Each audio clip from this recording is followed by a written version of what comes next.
Understanding faith is the underlying theme in Christian Amanpour's documentary series, God's Warriors, which ran for 6 primetime hours on CNN.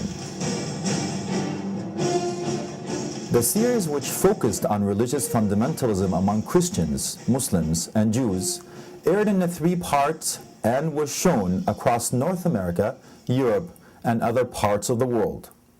We at Soul TV invite you as we take you in an in-depth look and share our thoughts on the CNN series, God's Warriors.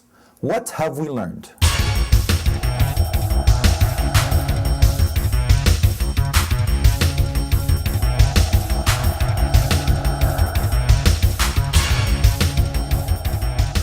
Ms. Amanpour, CNN's chief international correspondent, is one of the most recognizable faces in international news. And as such, she and her producers should know better than to refer to some misguided people as warriors. And to make matter worse, refer to them as God's warriors. I'm Christiane Amanpour. For the last 30 years, religion has exploded as a powerful political force, with an army of followers who share a deep dissatisfaction with modern secular society and a fierce determination to bring God and religion back to the seat of power. We call them God's Warriors. We understand that the imposed title is intended to provoke public interest and excitement. But this kind of cheap sensationalism comes at the expense of accuracy and now, regretfully, the hallmark of the mainstream media. A place where achieving high rating is deemed more important than imparting any moral wisdom on the viewer. I believe that Islam is a real threat. Something's gone wrong. We've too closely fused politics and our faith. I fear from those individuals who feel that they will go to heaven by killing me. I fear for my life. The only thing CNN proves with the programs such as this is the fact that if you give the head of the KKK and Osama bin Laden a microphone, they will only spew hatred. And by giving a voice to the extremism, CNN has given a helping hand for the deep rift between faith to widen. Some of the people presented in the CNN's Scarefest have blood on their hands. They have been called radicals, militants, or zealots. But thanks to CNN, they are now called God's Warriors. And now they have got the validation and the recognition they crave, as they presented their own intolerant views directly in front of a prime-time audience. Eddie Thompson, an ordained minister, writes, CNN has become the public relations arm for the Al-Qaeda and every other inspiring terrorist organization looking to make a name for themselves. The question you, the viewer, must ask yourself is, what is the responsibility of the media in regards to this issue? Where should they draw the line between being used by the misguided few for propaganda and covering the news, or between accurate reporting and obsession with the negativity that permeates today's media? Sure, there are and always will be people who uphold strict beliefs of ancient and fundamental doctrines or ideology, most notably Christians, Muslims, and Jews.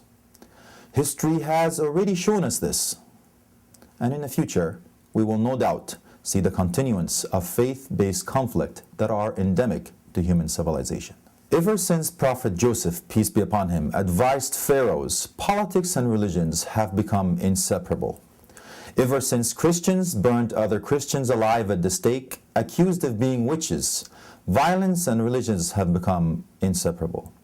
Ever since the killing of Hussein ibn Ali, the grandson of Prophet Muhammad, peace be upon him, divisions within Islam have fueled the ferocious flames that burns in the Middle East today and within the Muslim countries. They don't belong here. Christiane Amanpour is without a doubt well qualified to speak about 3 faiths.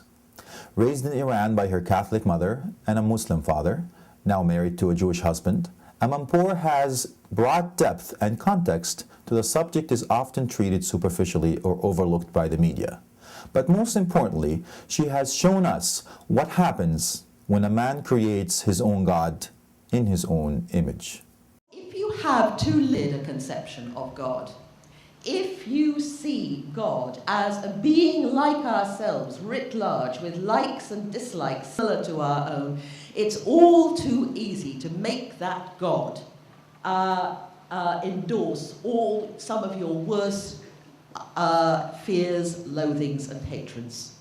We're seeing a lot of that kind of religion today. God is on my side.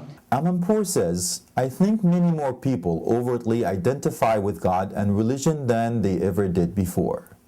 But more importantly, Amanpour has shown us that every time fundamentalism takes a hold of a man, history repeats itself, typically through bloodshed and political upheaval. In the conclusion of God's Warriors, she warns us, we cannot and should not ignore them. But how does Ms. Amanpour seek to solve this issue when the person involved in creating the dilemma believes that they are returning to God? Return to what? Return to God? What sort of a God is it that is not there all the time? Beyond time and beyond space. So once I have that illusion that now I have to return to that thing, that I've made a distance between me and God, subject, object, that's God somewhere else, now in my great generosity, now I'm going to return to God. We're used to a language that is functional in the worldly sense, totally dysfunctional in the heavenly sense. Imagine yourself dead, 6 feet under. How do you think God sees you? Would God see you as a man, as a woman, black, white, rich, poor, Muslim, Christian, or Jews? Maybe Sunnah or Shi'i. To him, you are none of the above. You are neither a man nor a woman, rich or poor. You are just a soul. Once we leave the body, then we don't have any more this camouflage of I am now able to act. After death, we cannot do anything. We can only coast along with whatever provisions we have taken here. What is that provision? It is the extent of unison between the lower self and the soul. The extent of the complete and utter unification of these two different fields. The one field is the field of 4 dimensionalities of this world. The other field is beyond any dimensionalities. Turn off the judging mechanism inside of you, writes Joseph Bernard, co-founder of Peace Together. Stop judging people's beliefs and ideas as wrong, and instead seek to understand and accept differences. Explore the possibility of ending the persistent need society has of labeling everything as either good or bad. And try just in being what you are, just a soul. For Soul TV, I'm Alay Al Said.